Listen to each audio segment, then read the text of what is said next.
Hello, class. Once again, this is Samuel Akumbong Tombwen. I'm a student of the College of Science in Engineering and Technology, Grand Canyon University. I'm doing a master's program in cybersecurity. The title of this course is Penetration Testing and Risk Management. The instructor is Dr. Howard Goodman, and the date of today is July 31st, 2024. So let's dive into it. So the goal of this course is to find vulnerabilities in the Keyoptrix 1 system that will be exploited in the next course, in the next class. So I started by setting up my VM connections. For this assignment, I had to make sure my Kali VM adapter 1 is connected to NAT and adapter 2 to host only. You can see on the screenshot here, you see this is adapter 1 NAT, sorry, and adapter 2 host only. I also did settings changes for my Keyoptrix 1, and I set it on host only, like you see right here. And I was good to go. So the first thing I did after setting the uh, network settings was to run an nmap scan on the IP address that I have on my system by changing the last octet to 0-24. So it should run every possible IP address from 0 to 254 on that last octet. So I did an ifconfig and got an IP address of my system to be 192.168.202.130. And then I launched an nmap command, which was nmap 192.168.202.0/24. And you can see on the screenshot here, I had this result from the nmap scan. So I am very sure that I have just two virtual machines on in my in my VMware workstation, and those virtual machines are my Kali virtual machine and the Keyoptrix 1. So I know that the Keyoptrix 1 is 192.168.202.130, which is sitting right here. And I also know that my VMware workstation is 192.168.202.254. So the third IP address should be the Keyoptrix 1, which is 192.168.202 and 1. Interestingly, I have these ports here and the state and the services that are running on these ports, which are in open state. I have created a table below on the next few slides that I'll talk more on these ports. But this is what you want to look at and start thinking of what kind of vulnerability, what can you gain as an intruder, as an attacker from seeing this information that is presented to you from Nmap scan.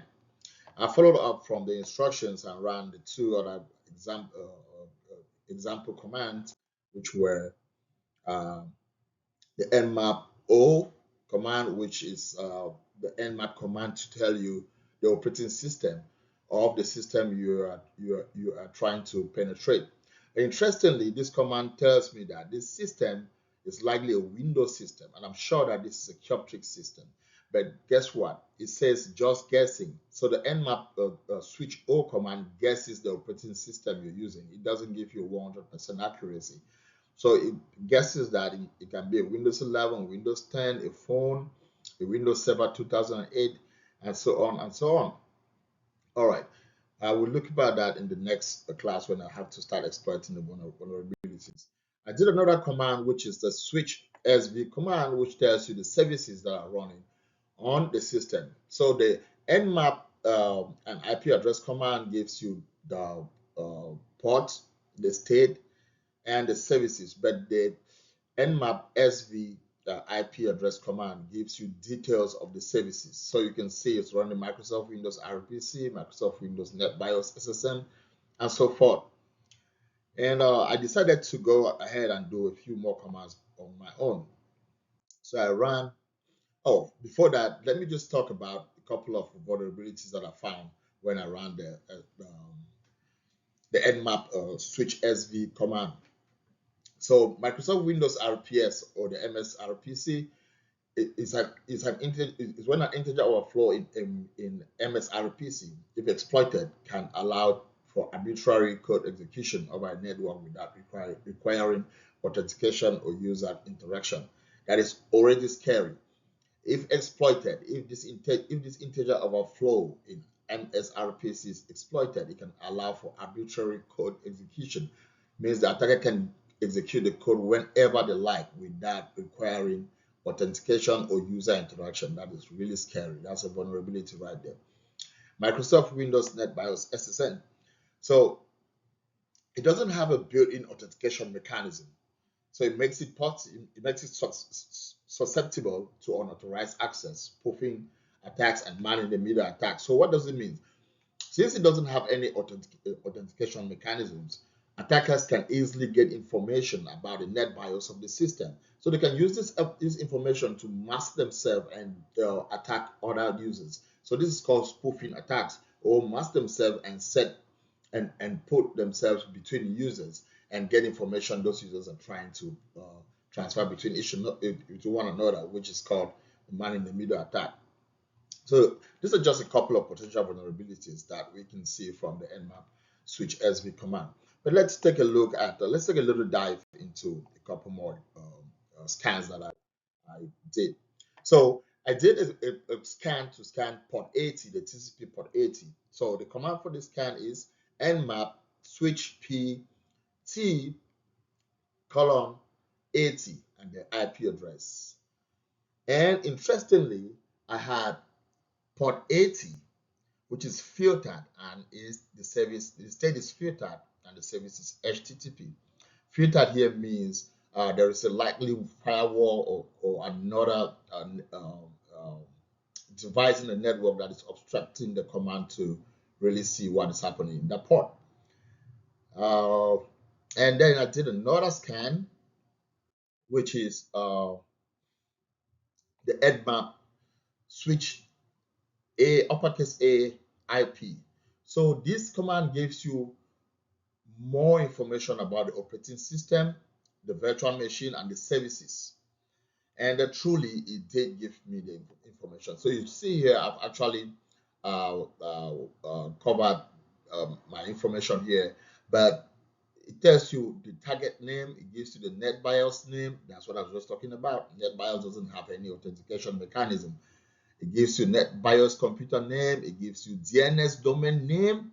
Look at those. All of those are vulnerabilities that an attacker could use.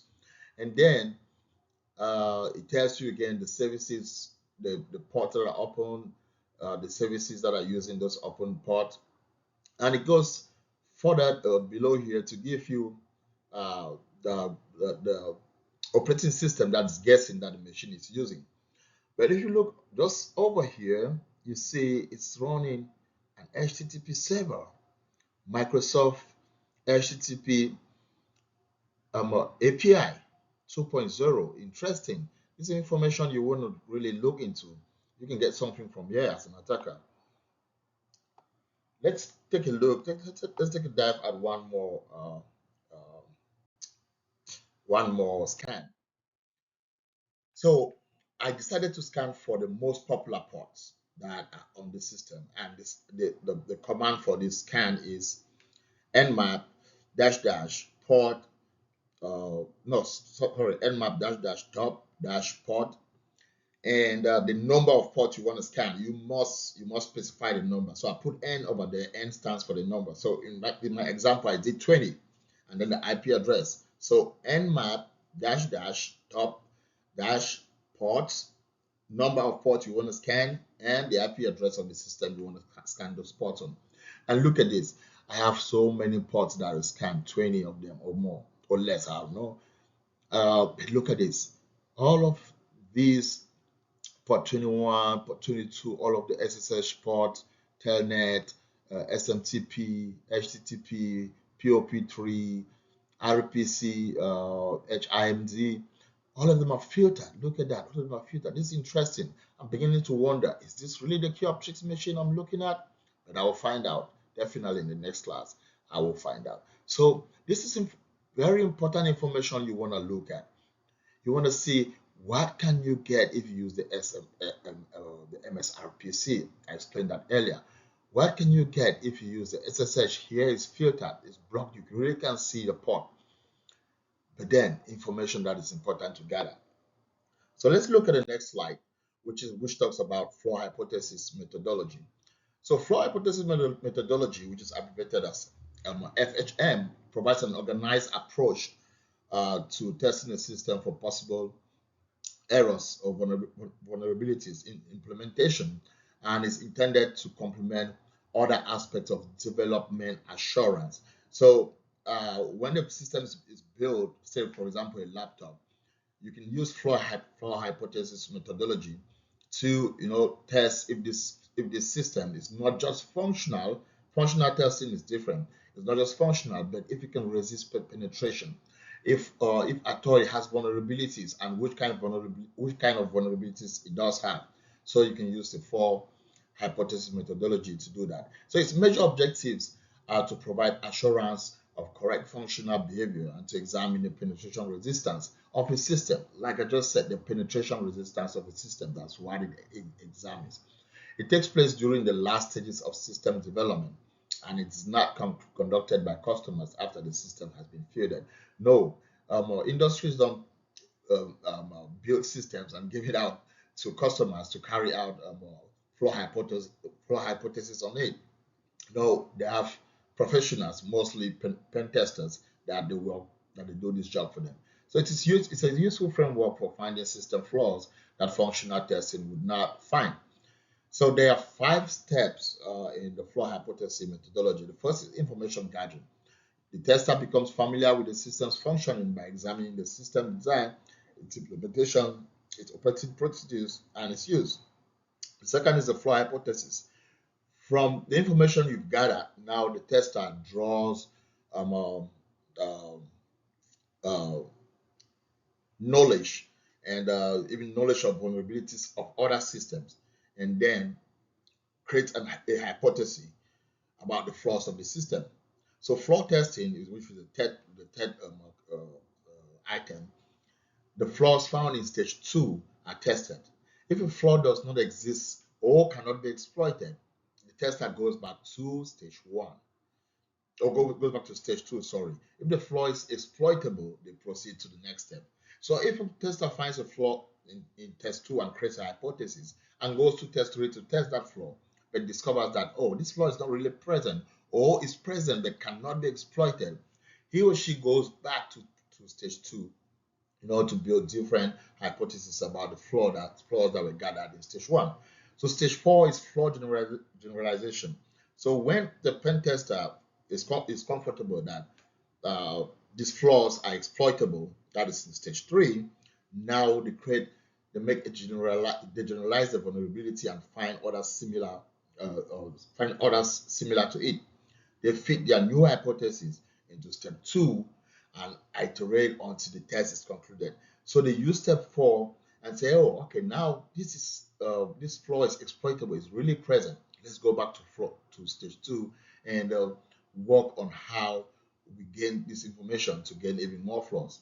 And then, of course, the fifth and the last stage is to eliminate the flaws.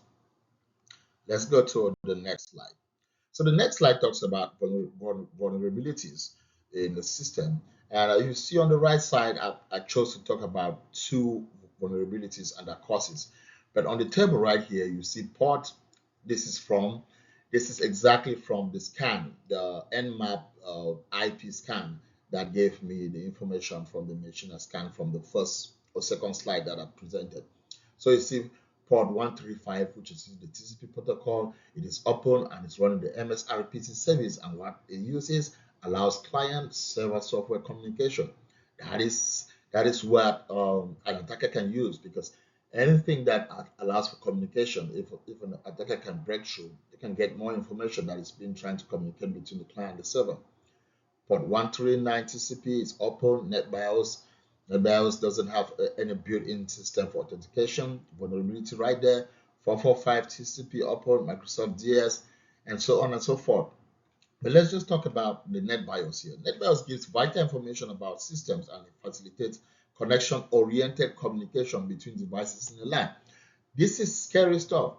Because it doesn't have any built-in mechanism, a user can easily get this information and access the system. And since it facilitates connection-oriented communication in the device between devices in the LAN, the user can use this for lateral movement, which is very, very scary. We can use that for unauthorized access, spoofing attacks, and man-in-the-middle attacks.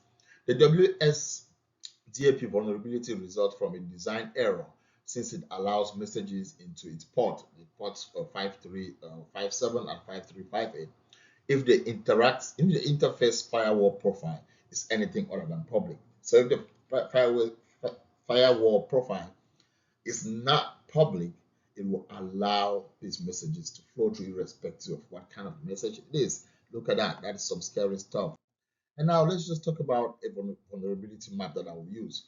So for a vulnerability map or assessment of the system, such as a Keyoptrix 1, I will use 5 steps almost as they were enumerated in the FHM. The first step will be asset discovery, of course. So here I would use tools such as the Nmap commands to discover the system, more like information gathering. So I can use commands such as the switch O, which is the Nmap command to check the operating system of a system.